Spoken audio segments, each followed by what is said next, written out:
Salut les amis, je vais essayer de vous expliquer la façon la plus simple comment fonctionne une vanne à essence pour une moto. Donc en fait ce qu'il faut savoir c'est que la vanne à essence c'est une vanne à dépression.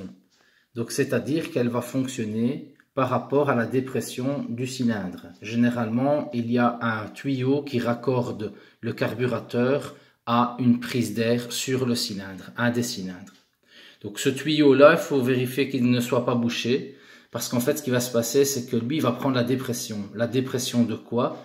Donc, du piston dans le cylindre. Donc, en lançant le démarreur, le piston va créer une dépression et le petit tuyau va aspirer la membrane vers l'intérieur parce qu'il y a un petit ressort on peut le voir ici.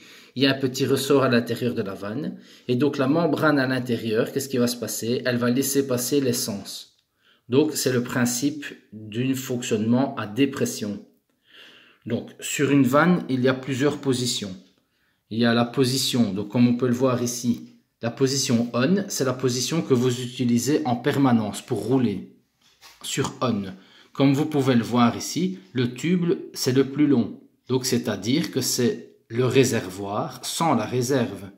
Donc, quand le niveau d'essence va diminuer, hop, à un certain moment, elle ne sait plus passer par le tuyau. Donc, vous allez tourner la manette de façon à la mettre sur réserve pour que le petit tube ici puisse fonctionner. C'est tout simple en fait une réserve. Il ne faut pas penser que c'est... Pas chercher midi à 14 heures. Le niveau du réservoir, il est haut. Quand il descend, il descend, il descend, il descend. Quand il ne sait plus être aspiré par ce tuyau-là, on tourne la vanne et l'essence est aspirée donc à partir d'ici jusque tout dans le bas par le tuyau qui s'appelle la réserve. Donc, ici, il y a un petit schéma pour vraiment montrer. Donc, il y a le grand tube, le petit tube, il y a la vanne. On voit bien la prise de dépression sur le carburateur, comme je vous disais tout à l'heure. Donc, c'est vraiment le cylindre, donc le piston dans le cylindre qui va créer une dépression. On voit bien la flèche qui va de la vanne vers le carburateur, forcément, puisqu'il aspire. Et cela va laisser passer l'essence. Donc, on voit bien que c'est une robe commune, donc la sortie d'essence, la durite qui est tout en bas à gauche, elle va forcément dans un collecteur commun. Donc elle vient nourrir le carburateur de gauche et le carburateur de droite. Bon, ici c'est l'équivalent d'un bicylindre, mais c'est de la même façon pour un 3 ou un 4 cylindres. Même un 12 cylindres, ce sera toujours la même chose. Donc moi ce que je voulais simplement montrer, c'est que donc ici sur la vanne, donc il y a 3 positions.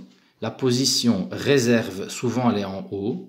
La position vers l'avant de la moto, c'est la position on, c'est la position normale. Et la position vers le bas, c'est la position, ce qu'on appelle pris. Donc elle sera toujours ouverte, la vanne sera toujours ouverte pour faire par exemple un essai, vidanger le réservoir, gaver les cuves en cas de stationnement pour l'hiver. Si vous ne bougez pas votre moto pendant tout l'hiver et qu'elle reste dans le garage, ben, moi je vous conseille sincèrement de la mettre d'abord sur prix, comme ça gave les cuves parce qu'elles seront probablement vides. Il n'y a aucun carburateur qui est 100% hermétique. Dans la conception, c'est même pas pensable. Donc il faut savoir simplement qu'une vanne, elle est jamais complètement ouverte, sauf sur la position prix. Mais sur la position on ou réserve, elle est toujours, on va dire, normalement fermée. Elle est normalement fermée. Elle a besoin de la dépression du cylindre pour pouvoir désamorcer le ressort, basculer la membrane et laisser passer l'essence. Parce que sinon, je vois pas l'intérêt de mettre une vanne. Les constructeurs auraient eu plus facile de simplement mettre un morceau de tuyau à 2 €, mais ils se sont dit, voilà, on va mettre une vanne, c'est le principe de la vanne à dépression.